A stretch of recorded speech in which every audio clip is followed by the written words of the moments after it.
हिंदू, बौद्ध और सिख ही अनुसूचित जाति के सीएम फडणवीस बोले, मंत्रांतरण कर हासिल किए एससी जाति प्रमाण पत्र होंगे रद्द।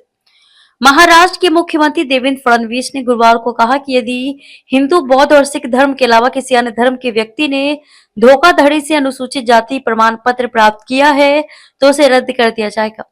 यदि ऐसे व्यक्ति ने इस आधार पर सरकारी नौकरी प्राप्त की है तो उसके खिलाफ कार्रवाई की जाएगी।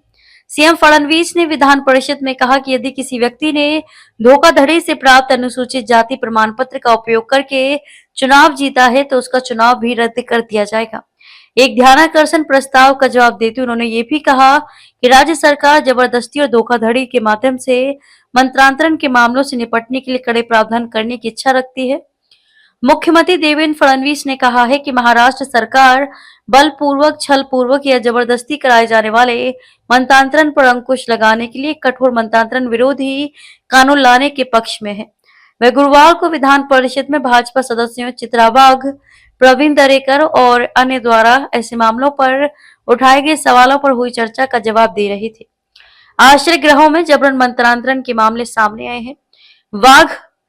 वाघ ने सदन को बताया कि सांगली और छत्रपति संभाजी नगर के आश्रय गृहों में जबरन मंत्रांतरण के मामले सामने आए हैं। उन्होंने सांगली में ऋतुजा पाटिल का मामला भी उठाया, जिन्हें जबरन मंत्रांतरण के लिए मजबूर किया गया था। वाघ ने पूछा कि सरकार ऐसे मामलों में क्या कर रही है। उन्होंने कहा कि एक संपन्न परिवार की पढ़ी लिखी लड़की की गर्भावस्था के 7वें महीने के दौरान ही मृत्यु हो गई। प्रवीण दरेकर ने भी बताया कि मुंबई की झुग्गियों में गरीब लोगों को जबरन मंत्रांतरण के लिए मजबूर किया जाता है। इसका उत्तर देते हुए मुख्यमंत्री ने कहा कि राज्य में बलपूर्वक या जबरदस्ती से मंत्रांतरण की घटनाएं बढ़ रही हैं।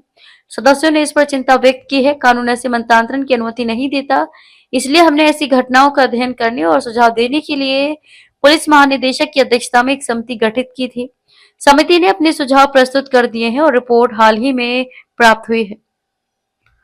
हम कानून में सख्त संशोधन करेंगे। भाजपा सिफारिशों का अध्ययन करने के बाद हम कानून में सख्त संशोधन करेंगे ताकि बलपूर्वक, छलपूर्वक या जबरदस्ती से मंत्रांतरण को असंभव बनाया जा सके। भाजपा की उमा खापरे ने पुणे जिले के केडगांव स्थित पंडिता रमाबाई मुक्ति मिशन अनाथालय में मंत्रांतरण का मुद्दा उठाया। अनाथालय में मंत्रांतरण, शारीरिक शोषण और अन्य अनियमितताओं की शिकायत के आधार पर 8 दिसंबर 2023 को मामला दर्ज किया गया था।